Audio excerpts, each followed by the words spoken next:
Goodness gracious. Great balls of Team Fire. Ball. How you get so big getting food of this kind?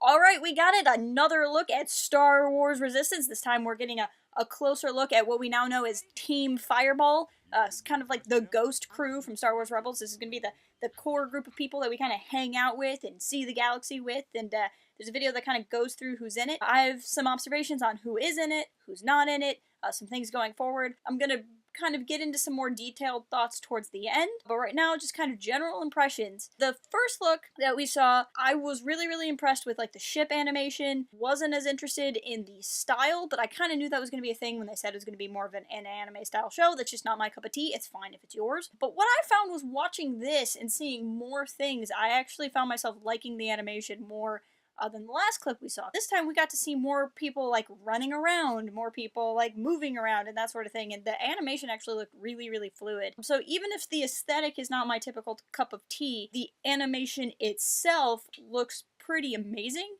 So going forward, I'm pretty happy about that. I mean, really at the end of the day, it's totally fine for them to want to go for another look. I think it's kind of good that a show, especially a show that's so radically different in time from any television produced Star Wars before it, looks a little bit different. So I think the look is very appropriate. To me, the tone looks fun. It looks like it's going to be a thing that has like, you know, the silly gags in it, but it also kind of started picking up the vibe of some deeper themes already, and I'm really excited to see that going forward. That said, it opened with a very bold move. I want it to have a sense of childlike fun and adventure. And that's pretty intense, because pretty much the #1 complaint about the first look was, it looks childlike. Well, you know, that's the actual point. We made the show for a younger audience. We're literally being told up front that this is a show that's made for younger people. And if you have a problem with that, I really don't know how to help you. I just want to articulate that just because they're making a show that's not for you doesn't mean that they're not making things that are for you. Episode 9's probably going to have a PG-13 rating. The live action show is going to be on Disney Flicks. For all we know, is going to be darker in tone. Like, the older folk are going to get their stuff too.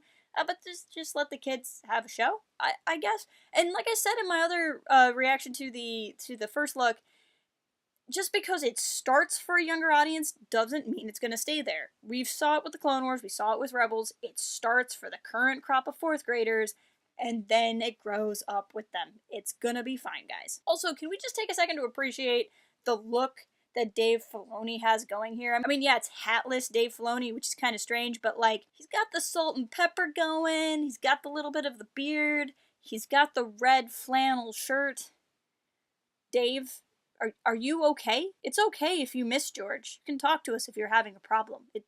We understand. But the other thing that Dave says here is that these characters are not caught up in everything that's going on across the galaxy, which is kind of interesting. So the shtick here is that Kaz, the main character, is basically a spy on this ship island thing called the Colossus, and he's supposed to integrate with society and find out if the First Order is there.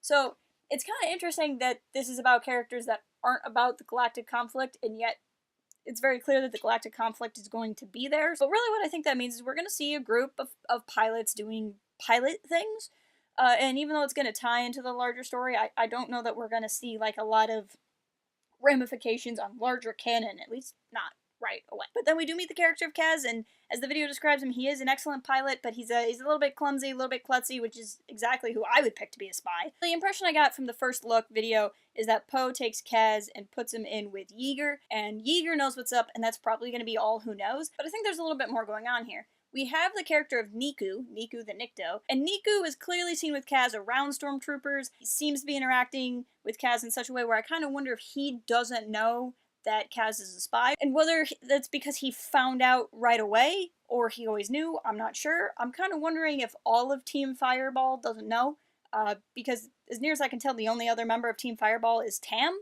so it seems like it's Yeager, who's probably going to be the new, most widely mispronounced Star Wars name ever, because I keep wanting to call him Jaeger, and I'm pretty sure everyone's going to want to keep calling him Jaeger, but Yeager, it's like eager, only ye old eagerness. It's pretty much how I'm gonna have to remember that. It's Tam and Yeager and Niku and Kaz and BB-8. And that kind of brings up another point of something missing here is we don't see the other pilot chick and we don't see the Rhodian. So it makes me kind of wonder if they're not more in a rival team instead of being a part of the team, or is he brought on because other pilot chick has to like stop racing for a while, or exactly what's going on there.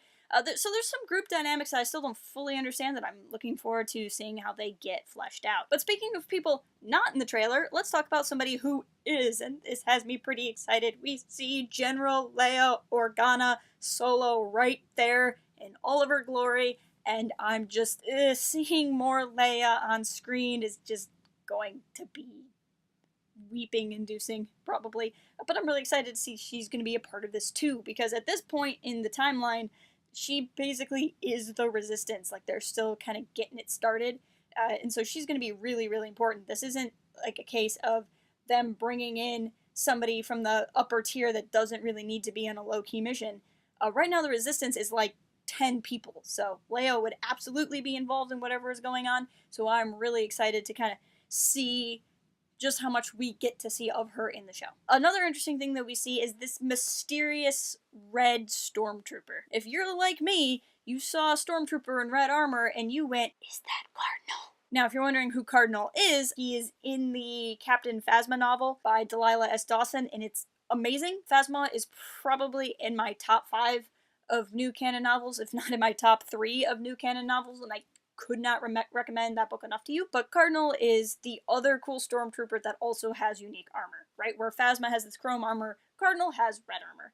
So there's been a lot of speculation as to whether or not Cardinal is going to be in the show, because Phasma's going to be in the show, and now we have a guy here in red armor. I'm of two minds on this, though. On the one hand, it just seems logical. Stormtrooper, red armor, very well could be Cardinal. The other thing is, they haven't told us, so to me, if it was going to be that obvious, they would have just told us, especially because as near as I can tell, Phasma hasn't appeared in any of the footage released so far. There is one shot of a stormtrooper in the first look that could be Phasma. It's a little hard to tell because of the lighting. To me, his story would go hand in hand with hers, so I guess basically I just don't know that I think it is Cardinal simply because we haven't been told, because I don't know why you would keep that a secret. It's not like it's going to be this massive plot twist or something that everyone's going to get really excited about. But it's been really exciting to kind of see these new characters, see what they're like, get some ideas of their personality. I'm going to link to the original video from StarWars.com in the description so that you can watch it for yourself and kind of get to know the people in it yourself. I will say right now, my favorite character leaning so far is Niku. I have a feeling that Niku might become like a new target of a lot of complaints just because he's like an overly positive character, and you know, positivity isn't the most popular thing on the internet right now. But I just gotta say this bit right here. I once had a pet named Lucky that reminded me of home, and then it died. And then I ate it. Niku, if you're watching, I will marry you. So those are my thoughts on this video. Like I said, I'm going to link to the original below. Please leave a comment. Let me know what you think. I'd love to discuss this with you. Make sure you're following us at Port Haven Forums on Twitter, and visit port-haven.com for even more. And until next time, keep it real and fly casual. Cooking candy bar.